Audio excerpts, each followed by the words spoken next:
Hello दोस्तों, स्वागत है आपका मेरे YouTube channel horror nights Hindi में। दोस्तों, अगर आप नए हो मेरे चैनल पर तो प्लीज़ मेरे चैनल को सब्सक्राइब कर लीजिए, जिससे आगे आने वाली वीडियोस आप सुन पाएँ। तो शुरू करते हैं। ये कहानी प्रमोद, उसकी बीवी पूजा और बेटी पिंकी की है। आज पिंकी का जन्मदिन है। पिंकी बहुत उदास है क्योंकि उसके माता पिता ने अभी तक उसको बर्थडे विश नहीं किया और गिफ्ट भी नहीं दिया। लेकिन दूसरी तरफ प्रमोद और पूजा कुछ और ही प्लानिंग कर रहे हैं। उन्होंने घूमने की प्लानिंग की हुई है, जो पिंकी के लिए एक सरप्राइज़ है। उन्होंने मसूरी में एक होटल में रूम बुक करवाया था, क्योंकि काफ़ी समय से पिंकी मसूरी घूमने को बोल रही थी। लेकिन पिंकी के पिताजी हर बार किसी न किसी काम के कारण पिंकी को मसूरी घुमाने नहीं ले जा पा रहे थे। इसलिए उन्होंने उसके बर्थडे पर मसूरी जाने की प्लानिंग बनाई। अगले दिन पिंकी और उसके माता पिता मसूरी के लिए रवाना हो गए। जब वे मसूरी पहुंचे तो रात हो चुकी थी। होटल पहुंचने पर उन्हें चौंकाने वाली बात पता चली। होटल के रिसेप्शन पर प्रमोद को पता चलता है कि उसके नाम से कोई रूम बुक ही नहीं हुआ है। यह सुनकर तो प्रमोद हैरान हो गए। उन्हें बहुत गुस्सा आया और स्टाफ से गुस्से में पूछने लगे, ऐसा कैसे हो सकता है? आप ध्यान से चेक कीजिए, कोई गलती हुई है। तभी स्टाफ के लोग कहते हैं कि सर, कोई गलती नहीं है, यहाँ पर आपके नाम से कोई रूम बुक ही नहीं हुआ है। तभी प्रमोद को ध्यान आया कि शायद उसने जहाँ से ऑनलाइन रूम बुक कराया था, उस आदमी ने कोई चालाकी की थी। असल में उसने प्रमोद को ठग लिया था। प्रमोद को अब सारी बात समझ में आ गई थी। उसने होटल के स्टाफ से दूसरे कमरे के लिए कहा, पर उन्होंने तुरंत मना कर दिया। वे कहने लगे कि सारे कमरे बुक हैं।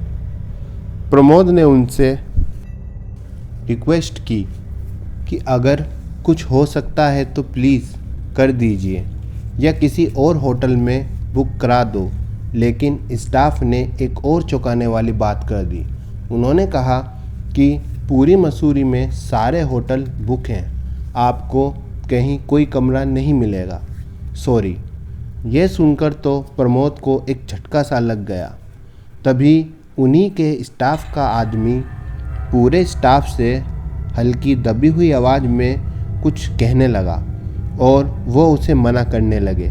उस आदमी के मुंह से अचानक से निकल गया, कमरा नंबर 315। लेकिन ये कहकर वह चुप हो गया और एक सन्नाटा सा छा गया।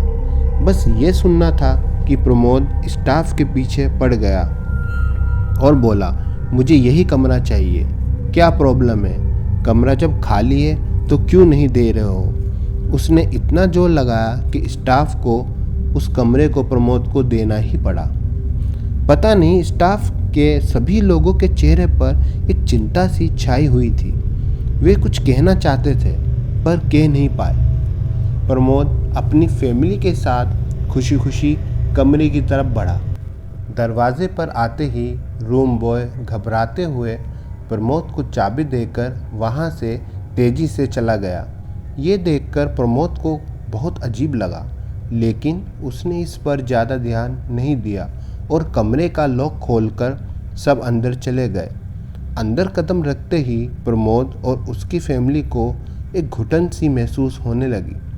लेकिन वे कुछ ज़्यादा ही थके हुए थे, इसलिए किसी भी बात पर ध्यान न देते हुए उन्होंने तुरंत डिनर के लिए खाना ऑर्डर कर दिया।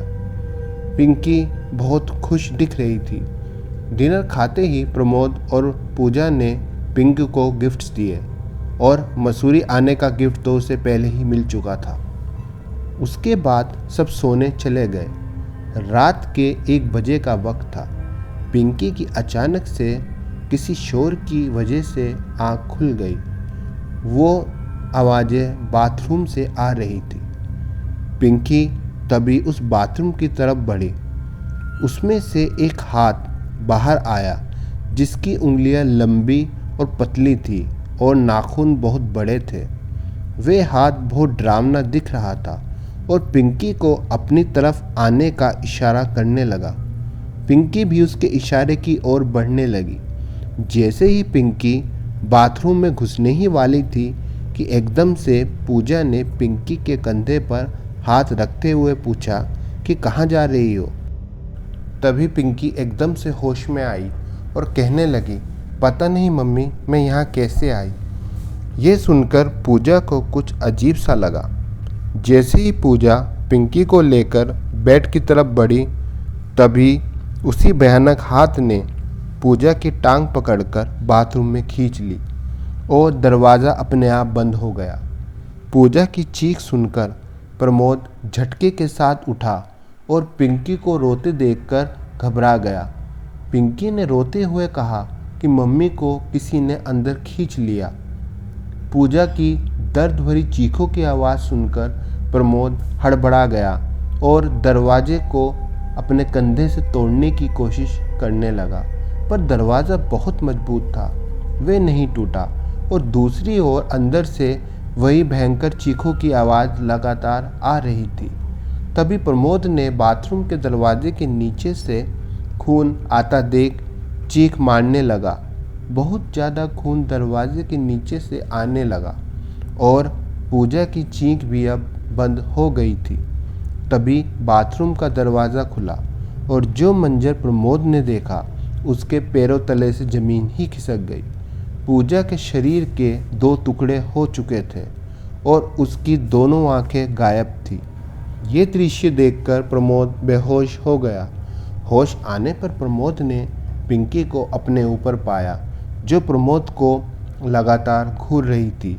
उसका चेहरा पहले जैसा नहीं रहा, वो एक भयानक और डरावना बन गया और उसकी आंखें बाहर निकली हुई थी। उसके हाथों में एक चाकू था जो उसने प्रमोद की गर्दन पर चला दिया और उसका गला काट दिया, जिससे उसकी मौत हो गई और फिर अपना खुद का गला काट डाला। एक हंसता खेलता छोटा सा परिवार के साथ इतना बुरा अंजाम हुआ कि अगर कोई भी देख ले तो उसकी रूह कांप जाए। दोस्तों, आप मुझे कमेंट करके ज़रूर बताइए कि क्या स्टाफ को ये सब पहले ही बता देना चाहिए था और उस परिवार की जान बचाई जा सकती थी। और प्लीज़ मेरे चैनल को सब्सक्राइब करना ना भूलिएगा, साथ में लाइक और शेयर भी कर दीजिएगा।